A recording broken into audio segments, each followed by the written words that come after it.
You saw the title of this video, you know what you're here for. We're going to see Seth annihilate Fire Emblem the Sacred Stones. Out of all the pre-promotes in Fire Emblem, Seth is definitely among the strongest. Usually the early pre-promotes have bad growths to combat their strong early game presence, but Seth definitely breaks the mold on that. He has amazing bases that align with his excellent 90 HP growth, 50 strength, 40 skill, 50 speed, 40 luck, 25 defense, which sucks, but he has decent bases in defense already, and 20 res, which is also pretty bad, but with his collective stat boosters that we can get in the game, it should be too much of an issue, and of course, mages aren't really that big of an issue in Fire Emblem 8. I'm playing some of the early game in the background because Seth really runs through these early levels. The prologue is a cakewalk, and the only difficulty in Chapter 1 is getting your units out of harm's way. Since I'm not smart enough to mod the game to make Seth our main character, I've opted to only use Seth for combat and only use Erica to access the convoy. I do use other units for this run for the utility to get Erica out of harm's way, but the only rule we're going to be following is with Seth is to handle all the combat interactions himself. There are no restraints on the convoy because I wanted this to be fun, and I thought it's funny every time that Seth has to use the convoy, he has to run back to Erica wherever she is. So I think this is going to be a fun run. Let's see where we can go, and let's see where we are right now with our first major battle in Chapter 3. I'm able to recruit Ross and Garcia so they can be out of combat as much as possible. I actually messed up here with my uses of Seth since I did not move my other units out of harm's way enough to stop them from being attacked. I was trying to stop the bandits from destroying the village at the bottom, but I later found out that there was only a pure water in there, which might be useful later, but for right now it's not really useful, so there's no reason for me to actually do that. And this is the moment where I realized I barely remember anything about this game. I'm doing this run mostly blindfolded, and that might come to bite me in the back later, but we're gonna see. But this chapter was pretty easy, so I was able to clean it up and clear the chapter without much issue.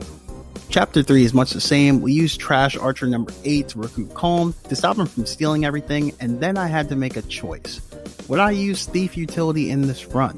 I decided not to this time because it seemed a little broken to allow thieves to pick locks and open chests for me. I wanted to use a chest and door keys efficiently instead of relying on thieves, and I think this was a good decision, but I'm writing this script as I'm playing the game, so maybe this isn't a good choice and I probably will regret it. But anyway, we get to this chapter pretty easy and kill the boss without any issue, giving us another level up, which is actually exactly what we're looking for. We got HP, strength, and speed. So far, our Seth is looking pretty average, but I think average Seth can still beat the Dark Gods, so we are resetting now. Now on to Chapter 4. We are forced to play Archer for some reason, so we have to deal with that, but this chapter is also a cakewalk. The only problem is these Evil Eye enemies that don't even do that much damage, honestly. They just attack at 2 range, so it makes it take a lot longer. And I'm not trying to use the only javelin I have right now to attack them, so I'm wasting all my turns trying to kill them. But these enemies also have a lot of health, so it usually takes me 2 hits to actually take them out, which is breaking all of my weapons. So it makes this imagery in my head where I imagine a situation where Seth is out here murdering all the enemies while he runs back to Erica to get more weapons. Erica's become a pack mule. But we end up recruiting Blue for no reason and move on to the infamous Chapter 5. This chapter used to give me so much trouble as a kid when trying to recruit Joshua, so I thought this time I decided I wanted to kill Joshua to get revenge for my childhood. So I pushed Seth up there, tried to get him killed, and then I realized if I killed Joshua, I wouldn't be able to get the killing edge. So funny enough, Seth got crit by that same killing edge, so this really cemented the idea that I needed that weapon.